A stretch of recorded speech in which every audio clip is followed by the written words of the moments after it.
Isa ang Scarborough Shoal sa mga islang pinag-aagawan ng Pilipinas at China. Isa nga ito sa mga lugar na talagang mainit ang usapin magpasa hanggang ngayon. Lalong tumitindi ang galit ng China sa Pilipinas dahil tila binabaliwala ng bansa ang mga banta ng China at patuloy pa ring pinaglalaban ang nasabing parte ng karagatan. Kaya naman ito lamang nakaraang linggo, nagpadala ang China ng mga barkong pandigma at mga Chinese Coast Guard, pati mga Navy ships upang maging barikada sa pinag-aagawang teritoryo.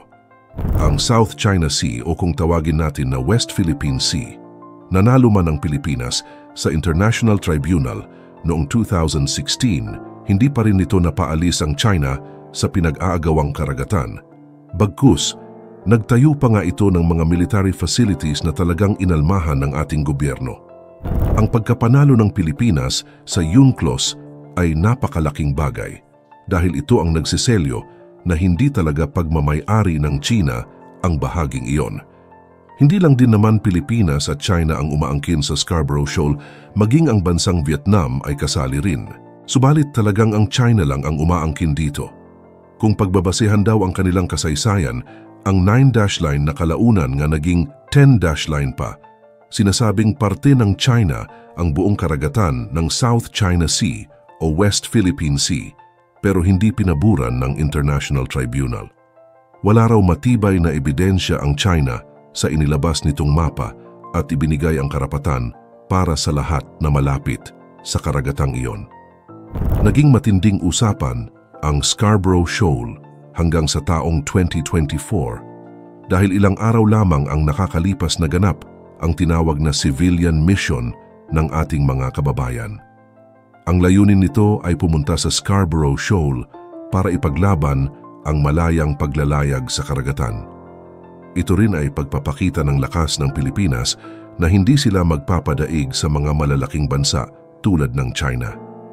Pero hindi ito nagustuhan ng Beijing at nagpadala ng kanilang mga barko bilang ganti ito ay upang magsilbing barikada sa daraanan ng mga bangka. Naging mainit din ang mga banta ng China sa Pilipinas at sinabing dapat siniseryoso ng Pilipinas ang mga sinasabi nito dahil ang nakasalalay dito ay ang relasyon ng dalawang bansa. Matatandaan na kamakailan lang ang mga barko ng Chinese Coast Guard ay nakipagkomprontasyon sa mga sasakyang pandagat ng Pilipinas sa pinagtatalunang lugar ng South China Sea o West Philippine Sea malapit sa Scarborough Shoal.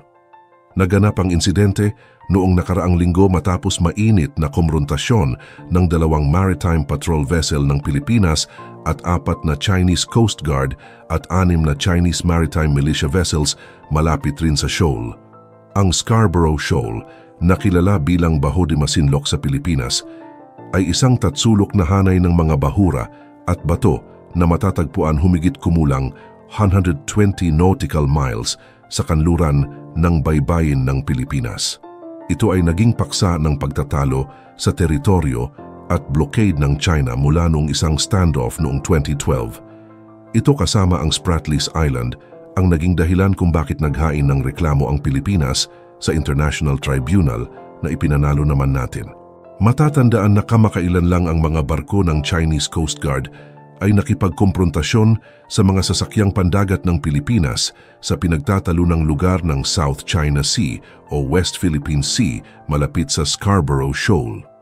Naganap ang insidente noong nakaraang linggo matapos mainit na kumprontasyon ng dalawang maritime patrol vessel ng Pilipinas at 4 na Chinese Coast Guard at 6 na Chinese maritime militia vessels malapit rin sa shoal. Ang Scarborough Shoal, na kilala bilang Baho de Masinloc sa Pilipinas, ay isang tatsulok na hanay ng mga bahura at bato na matatagpuan humigit kumulang 120 nautical miles sa kanluran ng baybayin ng Pilipinas. Ito ay naging paksa ng pagtatalo sa teritoryo at blockade ng China mula noong isang standoff noong 2012. Ito kasama ang Spratlys Island ang naging dahilan kung bakit naghain ng reklamo ang Pilipinas sa International Tribunal na ipinanalo naman natin. Ayon sa Philippine Coast Guard, kamakailan ay naglagay ang China ng 380-meter floating barrier sa pasukan ng shoal na talagang pagpakita ng pagiging agresibo nito. Maganda kasi ang mga barrier na ito bilang hadlang sa mga manlalayag. Ang pag-install nito ay matapos alisin ng Pilipinas ang isang katulad na hadlang noong nakaraang taon na humahadlang sa mga sasakyang pandagat nito sa pag-abot sa tradisyonal na lugar ng pangingisda. Ang China, sa kabilang banda, ay pinagmalaki na pinatalsik daw nito ang dalawang sasakyang pandagat ng Pilipinas na iligal na pumasok sa karagatan ng Huangyan Island. Ito ang tawag ng China sa Scarborough Shoal na iginiit nila na sarili nito ang teritoryo. Ang Scarborough Shoal ay nasa loob ng Exclusive Economic Zone EEZ ng Pilipinas na kinikilala ng United Nations Convention on the Law of the Sea na nagbibigay sa mga bansa ng kontrol sa mga mapagkukunan sa loob ng 200 nautical miles ng kanilang mga baybayin. Ang mga tensyon sa South China Sea, kabilang ang mga engkwentro tulad nito, ay humantong sa pagtaas ng mga kaguluhan sa rehiyon. Ang mga pagtutol ng China sa joint military exercises, tulad ng Balikatan Exercise, ay higit na nakatutulong sa patuloy na mga kontrobersya at alitan sa rehiyon.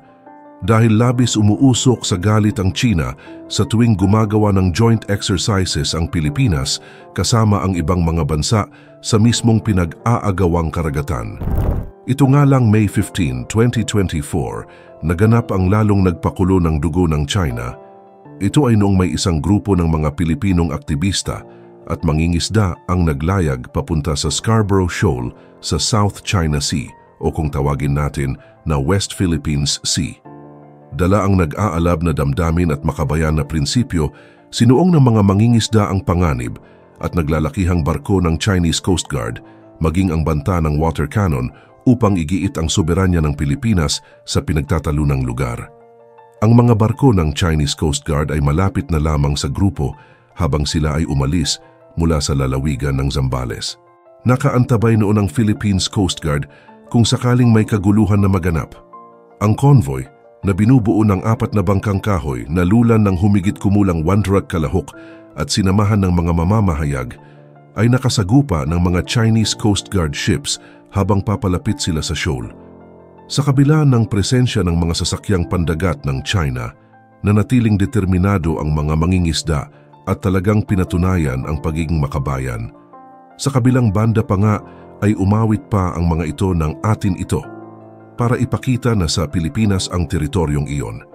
Ang grupo na kilala bilang Atin Ito Movement ay nagpatuloy sa kanilang misyon kasama ang kanilang mga bangka na gumagamit ng mga umiiwas na maniobra at ang Philippine Coast Guard ay nagpapanatili ng malapit na distansya upang hadlangan ang anumang karagdagang panghihimasok mula sa Chinese Coast Guard. Misyon ng convoy na makarating sa Scarborough Shoal kinaumagahan kung saan binalak nilang maglatag ng mga territorial material o pagkilala na pagmamay-ari nga ito ng Pilipinas. Binigyang diin ng mga namumuno sa Atin Ito Movement na ang kanilang misyon ay mapayapa at naayon sa internasyonal na batas na naglalayong igiit ang mga karapatan ng Pilipinas sa soberanya at pangalagaan ang integridad ng teritoryo. Bagamat hinahangad nilang maiwasan ang komprontasyon, nagpahayag sila ng kahandaan para sa anumang posibleng mangyari sa paglalakbay na iyon. Si Rafaela David, ang co-convener ng Atin Ito, ay nagpahayag ng kanyang komento tungkol sa kanilang ginawa na civilian mission. Ayon sa kanya, ang mga aksyon ng China sa West Philippine Sea ay isang pagpapakita ng panghaharas sa mga bansang maliit kagaya ng Pilipinas. Iginiit niya rin na dinadaan ng China sa dahas at pananakot ang karapatan nito sa pinag-aagawang teritoryo. Dahil alam nito na hindi ito mananalo sa isang formal at maayos na dialogo. Kaya naman dinadaan sa pananakot sa maliliit na sibilyang sasakyang pangisda gamit ang puwersang militar. Ito raw ang paraan ng China para makuha ang Scarborough Shoal. Ang West Philippine Sea, WPS, ay ang terminong ginamit ng Pilipinas upang tukuyin ang mga tubig sa South China Sea na nasa loob ng 200 nautical mile Exclusive Economic Zone, EEZ nito. Talagang likas sa mga Pilipino ang pagiging matapang at palaban dahil hindi ito nagpasindak sa mga Chinese Coast Guard na nakapalibot sa pinag-aagawang Scarborough Shoal. Sa kabutihang palad ay walang nangyaring kaguluhan sa misyon na iyon na nilahukan ng humigit kumulang 100 aktivistang Pilipino na sinamahan ng mga mamamahayag na nakasakay sa 4 na bangkang kahoy. Ang inaasahan na magulong protesta ay nauwi sa magandang misyon dahil nakapagpadala ng mga relief goods at supplies ang mga lumahok sa ating mangingisda na naapektuhan ng tumitinding kaguluhan. Ang Estados Unidos ay paulit-ulit na nagpahayag ng kanilang pangako na ipagtanggol ang Pilipinas sa ilalim ng kanilang matagal na relasyon at pagkakaibigan. Dahil nga sa pahayag na ito, kaya hindi magawang gantihan ng China ang Pilipinas kahit pa sobrang inis na init na ito sa patuloy na pakikipaglaban para sa karapatan sa karagatan. Sa kabila ng engkwentro sa mga barkong Chino, itinuturing ng mga aktivista at leader ng isinagawang civilian mission o kung tawagin ay atin ito na matagumpay ang kanilang misyon. Nagawa nilang makaiwas sa blockade ng Chinese Coast Guard at makapagpamahagi pa ng tulong sa mga mangingisdang Pilipino. At ang masasabing tagumpay sa kanilang misyon ay ang paglalagay nila ng simbolong boya sa Scarborough Shoal. Patunay na sa atin nga ang parteng iyon. 2 linggo na kasi ang nakakalipas, nagkaroon ng insidente na kinasasangkutan ng Chinese Coast Guard dahil walang habas itong gumamit ng mga water cannon laban sa Philippine Coast Guard at mga fisheries ship na nagpapatrolya sa Scarborough Shoal. Dahil dito, kapwa nagtamo ng pinsala ang barko ng Philippine Coast Guard at ang fisheries ship. Labis itong tinuligsa ng gobyerno ng Pilipinas, mariing tinuligsa ng gobyerno ng Pilipinas at inireklamo ang pagiging agresibo nito sa pinag-aagawang teritoryo. Nanindigan ng Pilipinas na ang shoal ay nasa loob ng kinikilalang internasyonal na Exclusive Economic Zone, EEZ, ng Pilipinas. Ang EEZ ay nagbibigay sa Pilipinas ng ilang mga karapatan sa mga mapagkukunan at aktibidad sa lugar na iyon. Sa kabilang banda, binigyang katwiran ng Chinese Coast Guard ang kanilang mga aksyon at sinabi na pinagtatanggol lamang nila ang kanilang karapatan sa kanilang teritoryo. Ang mga tensyon sa rehiyon ay nagpapatuloy habang ang mga hindi pagkakaunawaan sa dagat ay patuloy na nagdudulot ng mga hamon sa katatagan ng rehiyon. Ang insidente sa Scarborough Shoal ay isa pang halimbawa ng mga komplikado at hindi pagkakasundo na pumapalibot sa mga hindi pagkakaunawaan sa teritoryo ng South China Sea.